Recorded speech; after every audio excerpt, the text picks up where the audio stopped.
ইফতারে নিমকি না হলে তো চলেই না। আর খুব সহজেই ঘরে কিন্তু এরকম মুচমুচে নিমকি আপনি বানিয়ে নিতে পারবেন।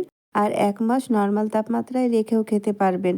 একদম এরকম ক্রিসপি থাকবে, একটুকুও নরম হবে না। আর বানানো কিন্তু খুবই সহজ। আসসালামু আলাইকুম, কেমন আছেন সবাই? মুচমুচে এই নিমকিটি আমি কিভাবে তৈরি করেছি আপনাদের সাথে শেয়ার করছি। এখানে আমি নিয়ে নিয়েছি নিমকি তৈরি করার জন্য ১ কাপের মতো ময়দা। আর এখানে যদি আপনি ময়দা দিয়ে নিমকিটি তৈরি করেন তাহলে খেতে বেশি মজা হয়। তবে এই নিমকিটা কিন্তু আটা দিয়েও তৈরি করা যায়। এখানে আমি ১ টেবিল চামচের মতো লবণ দিয়ে দিয়েছি।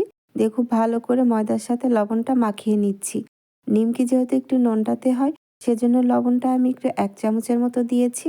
আর এখানে দিয়ে দিলাম ২ টেবিল চামচের মতো রেগুলার রান্নার তেল। এখন খুব ভালো করে ময়দার সাথে আমি তেলগুলো মাখিয়ে নিচ্ছি, দেখতে পাচ্ছেন। খুব ভালো করে ময়দার সাথে তেলগুলো মাখিয়ে নিতে হবে। খুব সুন্দর করে মাখানো হয়ে গেছে, দেখতে পাচ্ছেন। যখন এভাবে মুঠো পাকবেন আর দলা পেকে আসবে, আবার ছুটে যাবে, তখনই বুঝতে পারবেন যে নিমকি বানানোর জন্য পারফেক্ট একটি ডো তৈরি হয়ে যাবে। এভাবে ঝরঝরা করে নিয়েছি, দেখতে পাচ্ছেন। আর এভাবে মুঠ পাকলে দলা পেকে আসছে, আবার ছুটে যাচ্ছে এভাবে। আর কালারটাও কিছুটা চেঞ্জ হয়ে আছে। খুব ভালো করে তেলটা কিন্তু এভাবে ময়দার সাথে মাখিয়ে নিতে হবে। এখন আমি একটি নিমকির জন্য ডো তৈরি করে নেব। সেজন্য এখানে নরমাল তাপমাত্রার পানি দিয়ে দিচ্ছি। আর এখানে কুসুম গরম পানি দেওয়া যাবে না, নরমাল তাপমাত্রার পানি দিতে হবে।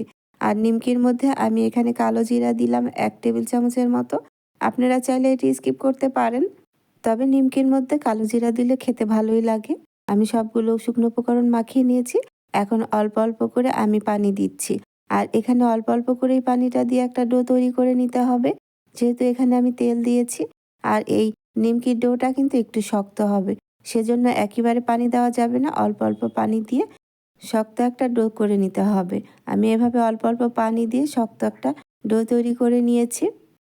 আমি ১ কাপ ময়দার জন্য প্রায় পৌনে ১ কাপের মতো পানি দিয়েছি। পুরো পানিটা কিন্তু দেইনি। শক্ত একটা ডো তৈরি করে নিয়েছি। এখন এই নিমকি তৈরি করা ডোটা আমি ১০ মিনিটের জন্য ঢেকে রেখে দেব।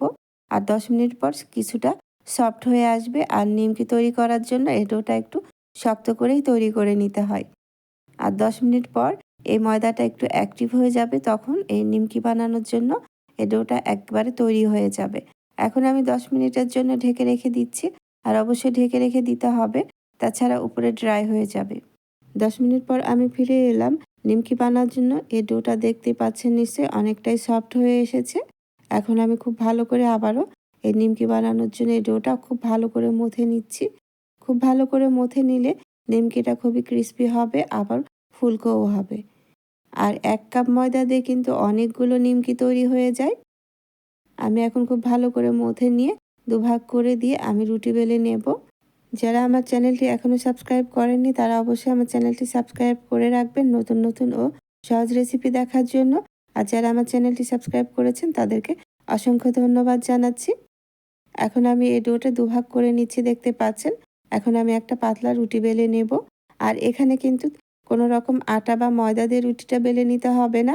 যেহেতু আমি এই ডোটা তেল দিয়ে তৈরি করে নিয়েছি, সেজন্য কোনো রকমের আটা দেবেন না।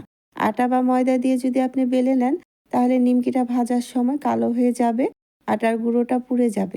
সেজন্য এখানে এভাবে তেল দিয়ে এভাবে বেলে নেবেন। আর দেখতে পাচ্ছেন নিশ্চয়ই আমি কিভাবে বেলে নিচ্ছি। নিমকি তৈরি করার জন্য রুটিটা আমার তৈরি হয়ে গেছে। আমি খুব বেশি পাতলাও করিনি, আবার খুব বেশি মোটাও করিনি। দেখে নিশ্চয়ই বুঝতে পাচ্ছেন। বড় একটা রুটি বেলে নিয়েছি আমি। এখন আমি নিমকি তৈরি করার জন্য কেটে নেব। আর এখানে আমি কোনো রকম আটা বা ময়দা ছাড়াই এই রুটিটা বেলে নিয়েছি। এখন আমি রুটিটা স্কোয়ার শেপ করে কেটে নিচ্ছি। নিমকি যেরকম শেপ থাকে আমি সেই শেপটা দিয়েই কেটে নিচ্ছি। আপনারা চাইলে যেকোনো মনের মতো শেপ দিয়ে নিতে পারেন। আর এই নিমকি বানানো কিন্তু খুবই সহজ। যেহেতু আমি তেল দিয়েছি, সেজন্য এই নিমকিগুলো কিন্তু খুব সুন্দর করে উঠেও আসবে।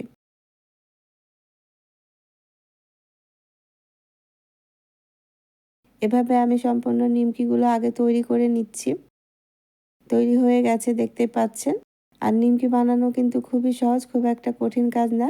যে কেউ বানাতে পারবে। আর ইফতারে এরকম নিমকি থাকলে তো আর কথাই নাই। খুবই মজা হয় খেতে, আর ক্রিস্পিও থাকবে প্রায় ১ মাসের মতো।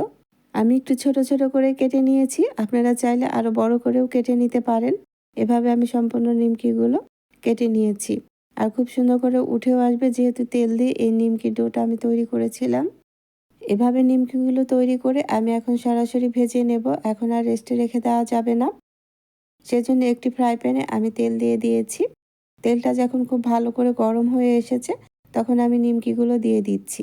আর নিমকিগুলো জড়ো হয়ে গেলেও ভয়ের কোনো কারণ নেই। যখনই আপনি তেলের মধ্যে দেবেন, তখন নিমকিগুলো এমনিই ছুটে যাবে।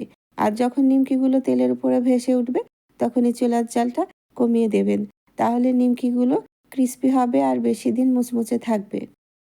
আর চুলার আঁচটা যদি বাড়িয়ে দিয়ে আপনি নিমকিটা ভাজেন, তাহলে উপরে কালার চলে আসবে আর কিছুক্ষণ পরে নিমকিগুলো নরম হয়ে যাবে।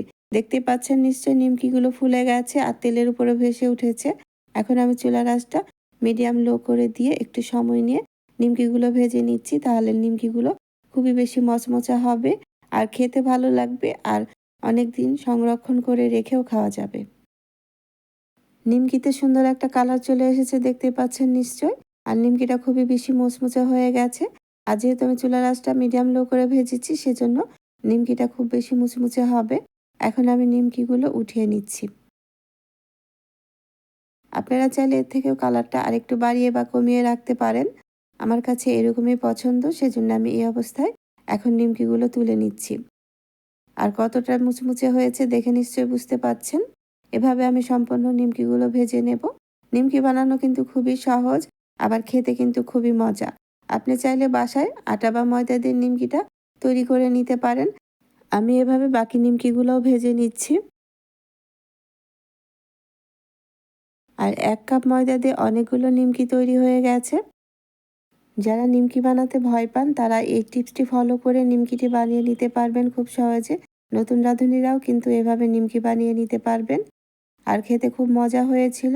কোনো রকম আটা ছাড়া যদি বা ময়দা ছাড়া এভাবে রুটি বেলে নিমকি বানিয়ে নেন, তাহলে দেখবেন যে বাকি যে অবশিষ্ট তেল আছে, তেলটা কিন্তু একবারে স্বচ্ছ আছে। তৈরি হয়ে গেছে মজাদার নিমকি। আর আমি নিমকিগুলো ভেঙে দেখাচ্ছি কতটা মুচমুচে হয়েছে। আর মিডিয়াম লো আঁচে ভাজার কারণে এতটা মুচমুচে হয়েছে। আর অনেক দিন সংরক্ষণ করে রেখে খাওয়াও যাবে। আশা করছি আজকে আমার সহজ রেসিপিতে এই নিমকির রেসিপিটি আপনাদের ভালো লেগেছে। রেসিপিটি ভালো লাগলে অবশ্যই আমার ইউটিউব চ্যানেলটি সাবস্ক্রাইব করে রাখবেন ও একটি লাইক, কমেন্ট, শেয়ার করে দেবেন। আর যারা ফেসবুক পেজ থেকে আমার এই নিমকি রেসিপিটি দেখছেন, তারা অবশ্যই আমার ফেসবুক পেজটি ফলো দিয়ে রাখবেন ও একটি লাইক, কমেন্ট, শেয়ার করে দেবেন। আজ বিদায় নিচ্ছি। চলে আসবো আবারও অন্য কোনো নতুন ও সহজ রেসিপি নিয়ে। আল্লাহ আপনাদের ভালো রাখুন, সুস্থ রাখুন। ভালো থাকবেন সবাই। আল্লাহ হাফেজ।